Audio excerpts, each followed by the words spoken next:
आइए जानते हैं आज की कुछ अंतर्राष्ट्रीय खबरों को। पहले एक नजर आज की हेडलाइंस पर। पुणे पोस्ट कांड के बाद एक्शन में कानपुर पुलिस। 2 बच्चों की जान लेने वाले नाबालिग को 6 महीने बाद किया अरेस्ट। स्वाति मालीवाल केस में आज सीएम केजरीवाल के माता पिता से पूछताछ करेगी दिल्ली पुलिस। कितनी सीटें जीतेगी बीजेपी, अमेरिका के पॉलिटिकल एक्सपर्ट ने कर दी भविष्यवाणी। अखिलेश यादव से बन गई राजा भैया की बात, अब मंच पर दिखेगा साथ, होगा ऐलान। साजिश, मर्डर और लाश के टुकड़े। कोलकाता में बांग्लादेशी एमपी अनवारुल अजीम के मर्डर में अब तक क्या हुआ खुलासा। कभी नहीं दूंगा सीएम पद से इस्तीफा, अरविंद केजरीवाल का दावा। इब्राहिम रईसी के गुजर जाने से ईरान पर कितना पड़ेगा प्रभाव और क्या है इसके मायने। सर सीलिंग से टकराते रहे, पड़ गए डेंट। टर्बुलेंस में फंसे यात्रियों ने बयां किया खौफनाक मंजर। अस्पताल से डिस्चार्ज हुए शाहरुख खान। अहमदाबाद में लू लगने के कारण बिगड़ी थी तबीयत। और आरसीबी के हार पर कप्तान फाफ डुप्लेसी ने क्या कहा। पुणे पोस्ट कांड के बाद यूपी की कानपुर पुलिस भी एक्शन में आ गई है। यहां एक नाबालिग ने पिछले साल अक्टूबर में 2 बच्चों को कुचल दिया था, जिससे उनकी मौके पर ही मौत हो गई थी। मामले की जांच भी हुई, लेकिन समझौते के बाद नाबालिग को छोड़ दिया गया।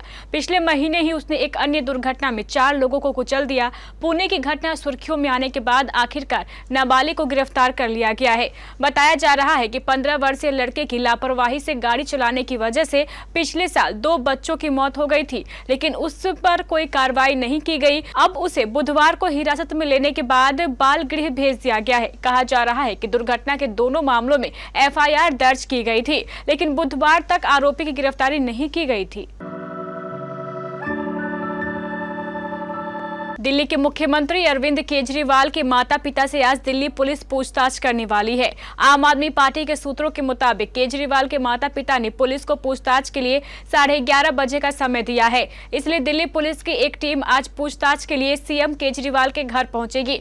बता दें कि स्वाति मालीवाल से कथित मारपीट के मामले में ये पूछताछ होनी है। पूछताछ के पीछे का कारण यह बताया जा रहा है कि जिस समय ये घटना घटी, सीएम केजरीवाल के माता पिता घर पर ही मौजूद थे। दरअसल पुलिस इस मामले में घर में मौजूद सभी लोगों के बयान दर्ज करना चाहती है। सीएम केजरीवाल ने एक दिन पहले ही दावा कर दिया था कि दिल्ली पुलिस अब उनके माता पिता से पूछताछ करेगी। सोशल मीडिया प्लेटफॉर्म एक्स पर एक पोस्ट लिखते हुए उन्होंने कहा था कि दिल्ली पुलिस मेरे बूढ़े और बीमार माता पिता से पूछताछ करने आएगी। लोकसभा चुनाव के बीच अमेरिकी राजनीतिक वैज्ञानिक इयान ब्रेमर ने बड़ा दावा किया है। उन्होंने कहा है कि बीजेपी को 305 सीटें मिलेगी। इसमें 10 सीटें प्लस और माइनस होने की संभावना है। अमेरिका के मशहूर पॉलिटिकल एक्सपर्ट और risk and research consulting firm Eurasia group के संस्थापक इयान ब्रेमर ने एक निजी चैनल को दिए इंटरव्यू में कहा है कि नरेंद्र मोदी तीसरी बार प्रधानमंत्री बनने जा रहे हैं। उन्होंने कहा, यूरेशिया ग्रुप की रिसर्च में सामने आया है कि बीजेपी के 295 से 315 सीटें जीतने की उम्मीद है। वहीं लोकसभा चुनाव को लेकर 5 चरण होने के बाद प्रधानमंत्री नरेंद्र मोदी और केंद्रीय गृह मंत्री अमित शाह सहित अन्य नेता भी बहुमत मिलने का दावा कर चुके हैं। उत्तर प्रदेश स्थित प्रतापगढ़ के कुंडा से जनसत्ता दल लोकतांत्रिक के विधायक रघुराज प्रताप सिंह उर्फ राजा भैया के संदर्भ में सूत्रों ने बड़ा दावा किया है। सूत्रों के मुताबिक राजा भैया सपा को समर्थन देंगे। दावा यह है कि राजा भैया समाजवादी पार्टी के राष्ट्रीय अध्यक्ष और यूपी के पूर्व सीएम अखिलेश यादव की रैली में भी शामिल हो सकते हैं। गुरुवार को अखिलेश की प्रतापगढ़ में रैली है। हालांकि राजा भैया ने ऐसी किसी संभावना से इनकार किया है। किसी रैली में शामिल होने की बात से भी मना किया है। यह दावा ऐसे वक्त में किया जा रहा है जब केंद्रीय मंत्री अनुप्रिया पटेल के बयान के बाद राजा भैया की पार्टी जनसत्ता दल के जिलाध्यक्ष संजू मिश्रा समाजवादी पार्टी कार्यालय पहुंचे। कुंडा में अनुप्रिया पटेल के खिलाफ प्रचार करने को बैठक हुई थी। बैठक के बाद मिर्जापुर के जिलाध्यक्ष संजू मिश्रा पहुंचे थे। संजू मिश्रा ने सपा के जिलाध्यक्ष देवी प्रसाद चौधरी को समर्थन पत्र भी सौंपा। बांग्लादेश से भारत आए अवामी लीग के सांसद मोहम्मद अनवारुल अजीम अनवर की पश्चिम बंगाल में निर्ममता से हत्या के मामले की जांच की राज्य अपराध जांच विभाग को सौंप दी गई है। इसी बीच घटना में इस्तेमाल की गई एक कार जब्त कर ली गई है। फोरेंसिक टीम ने न्यू टाउन थाने के सामने कार के अंदर से सैंपल एकत्र किए। कार के मालिक ने इसे किराए पर दिया था और फिलहाल वह न्यू टाउन पुलिस स्टेशन में है। वह इस मामले में लगातार अहम खुलासे हो रहे हैं। आरोपियों ने कितनी निर्ममता से बांग्लादेशी सांसद की हत्या की थी, उसका अंदाजा आप इसी बात से लगा सकते हैं कि आरोपियों ने हत्या करने के बाद उनके शरीर के टुकड़े टुकड़े कर दिए थे। अनवारुल अजीम कोलकाता विजिट पर आए थे और 13 तारीख से वो लापता चल रहे थे। उनकी बेटी ने उनसे संपर्क करने की कोशिश की थी, लेकिन जब वो संपर्क नहीं कर पाई तो उन्होंने भारत में अपने परिचित गोपाल विश्वास से संपर्क किया और इसके बाद विश्वास ने कोलकाता में शिकायत दर्ज कराई थी। दिल्ली के मुख्यमंत्री अरविंद केजरीवाल इन दिनों चुनाव प्रचार के लिए अंतरिम जमानत पर जेल से बाहर हैं। वह लगातार रैलियां और जनसभाओं को संबोधित कर रहे हैं। वह लगातार दावा कर रहे हैं कि 4 जून को भारतीय जनता पार्टी हारेगी और इंडिया गठबंधन की सरकार बनेगी। अरविंद केजरीवाल ने एक निजी चैनल को दिए इंटरव्यू में भारतीय जनता पार्टी पर कई तरह के आरोप भी लगाए। उन्होंने बताया है कि उन्हें क्यों ऐसा लगता है कि बीजेपी इस बार हार जाएगी। उन्होंने दिल्ली की लड़ाई, कांग्रेस के साथ अपनी नई दोस्ती, अपनी पत्नी सुनीता केजरीवाल की राजनीतिक भूमिका के अलावा कई अन्य मुद्दों पर भी बात की। ईरान के राष्ट्रपति इब्राहिम रईसी की मौत ने सत्ता संघर्ष के लिए चीजों को खुला छोड़ दिया है। जो कोई भी अयातुल्ला खामनेई का उत्तराधिकारी बनेगा, उसके लिए सर्वोच्च नेता के पास मौजूद व्यापक अधिकार का प्रयोग करना मुश्किल हो जाएगा। ईरान के सर्वोच्च नेता अयातुल्ला खामनेई इब्राहिम रईसी को शीर्ष के रूप में देखते थे। अगर वह जीवित भी होते तब भी इस बात की कोई निश्चितता नहीं थी कि रईसी की सर्वोच्च नेता के रूप में उनके उत्तराधिकारी बनते। ऐसे में समझा जा सकता है कि पिछली बार की तरह इस बार भी सत्ता संघर्ष होगा। इस पद के लिए इब्राहिम रईसी की उम्मीदवारी का एक दोष धार्मिक व्यवस्था में उनकी स्थिति थी।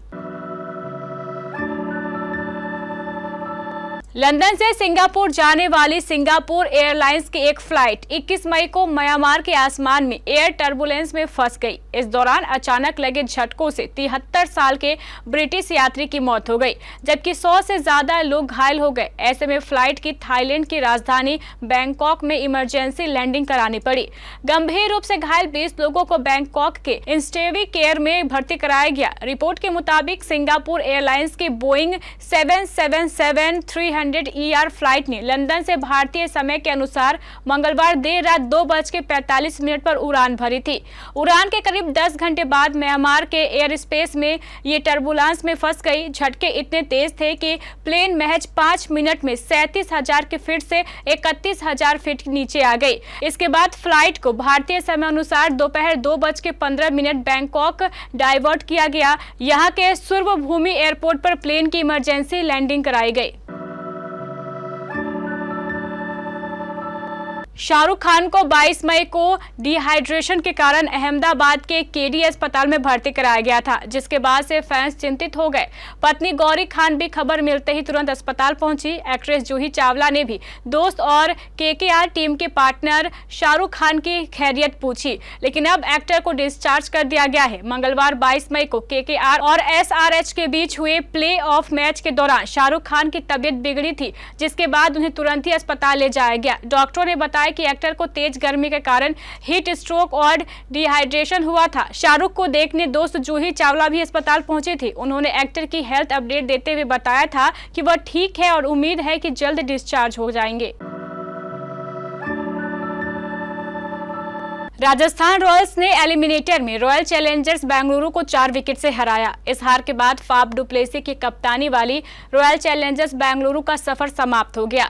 वहीं राजस्थान रॉयल्स क्वालीफायर 2 में पहुंच गई है। राजस्थान रॉयल्स के सामने क्वालीफायर 2 में सनराइजर्स हैदराबाद की टीम होगी। बहरहाल राजस्थान रॉयल्स के खिलाफ मिली हार के बाद रॉयल चैलेंजर्स बेंगलुरु के कप्तान फाफ डुप्लेसी ने अपनी बात रखी। साथ ही उन्होंने बताया है कि किस गलती का खामियाजा रॉयल चैलेंजर्स बेंगलुरु को भुगतना पड़ा। रॉयल चैलेंजर्स बेंगलुरु के कप्तान फाफ डु प्लेसी ने कहा है कि हार की बड़ी वजह ओस बनी। उन्होंने कहा है कि जिस तरह ग्राउंड पर ओस आ रही थी, मुझे लगता है हमने रन कम बनाए।